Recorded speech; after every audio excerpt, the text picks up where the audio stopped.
मेरठ में चोरों के हौसले हुए बुलंद, सपाइयों की साइकिल पर किया हाथ साफ। सपा विधायक अतुल प्रधान की साइकिल हो गई चोरी। लो भाई, रामपुर में कभी आजम खान की भैंस चोरी हुआ करती थी, लेकिन मेरठ में अब तो सपा विधायक अतुल प्रधान की साइकिल ही चोरी हो गई। चोरों को कुछ और नहीं मिला तो साइकिल पर ही हाथ साफ कर दिया। बेचारे विधायक जी तमतमाते हुए योगी सरकार की कानून व्यवस्था पर सवाल खड़े कर दिए। दरअसल अतुल प्रधान का बेटा साइकिल से स्टेशनरी की दुकान गया था कॉपी किताबें खरीदने, लेकिन जब बाहर आया तब तक चोर साइकिल पार कर चुके थे। विधायक अतुल प्रधान के बेटे की साइकिल चोरी किए जाने की घटना सीसीटीवी में भी कैद हो गई। साइकिल चोरों ने बड़ी ही चालाकी से विधायक जी के बेटे की साइकिल चोरी की। बाकायदा पहले एक साइकिल चोर अपनी साइकिल से स्टेशनरी की दुकान में पहुंचा, अंदर सामान लेने गया, उसके बाद बाहर आकर विधायक जी के बेटे की महंगी साइकिल लेकर फरार हो गया। उसके बाद उस साइकिल चोर का दूसरा साथी आया, स्टेशनरी की दुकान के अंदर गया, एक पेन खरीदा और उसके बाद जो साइकिल पहले चोर छोड़ गया था उस साइकिल को लेकर के भी फरार हो गया। लेकिन दिन दहाड़े हुई साइकिल चोरी से विधायक अतुल प्रधान का गुस्सा 7वें आसमान में पहुंच गया। उन्होंने योगी सरकार पर आरोप जड़ते हुए कहा कि उत्तर प्रदेश में लगातार चोरी, डकैती, बलात्कार जैसी घटनाएं बढ़ रही हैं और योगी सरकार इसे रोक पाने में नाकाम साबित हो रही है। उन्होंने आरोप लगाया कि मेरठ की हालत बहुत खराब हो गई है।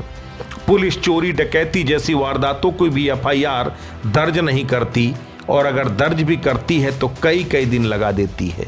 इसके बावजूद भी एफआईआर कई बार दर्ज ही नहीं हो पाती और अगर दर्ज भी करती है तो लूट और डकैती की वारदात को मामूली सी चोरी दिखा देती है। ऐसे में यहाँ की कानून व्यवस्था तो भगवान भरोसे है। योगी राज में सपा की साइकिल चोरी, क्या है पूरा मामला? अरे नहीं, सपा की कोई साइकिल चोरी नहीं है। तो साइकिल चोरी तो चोरी है। मैं आप लोगों को कहना चाहता हूँ, योगी जी की सरकार में तो लूट, हत्या, दुष्कर्म, सामूहिक दुष्कर्म, हर दिन आप देखिए सरकार में क्या हो रहा है। हम लोग ये कह रहे हैं कि हमारा तो बच्चा था छोटा, चलो गया स्टेशनरी की दुकान पे गया था, साइकिल लेके साइकिल को चोरी करके ले गया। लेकिन चोरियां अगर मेरठ सहित उत्तर प्रदेश में आप देखें तो कौन सा ऐसा शहर है, कौन सा ऐसा मोहल्ला है, कहाँ पर ऐसी मोटरसाइकिल चोरी है, गाड़ी चोरी, हर जगह की घटना आपको मिल जाएंगी। मेरठ की तो ये हालत है कि एफआईआर दर्ज करने में भी 3-3, 4-4 दिन, एक हफ्ता लगता है। एक हफ्ते की पेंडिंग केसेस चोरियों की एफआईआर की एप्लीकेशनें थानों में रखी रहती हैं। तो हमारा अपना कहना ये है कि हमारी साइकिल चोरी हो गई हमारे बच्चे की या हमारी, तो उससे मैं समझता हूँ अकेले मेरी नहीं है। मैं अगर अपनी बात कहने लगूँ तो ये बात गलत होगी। कम से कम आप इसका आंकड़ा उठा के देख लें, एक महीने के सिर्फ मेरठ का कितनी चोरियां मेरठ में होती हैं। और कई बार पुलिस क्या करती है, अगर लूट और छिनैती भी होती है तो आप देखेंगे उसको ये चोरी में दर्ज कर देते हैं। बेचारे समाजवादी पार्टी के लोगों के लिए बड़ी मुश्किल हो गई है अपनी साइकिल को भी बचाना।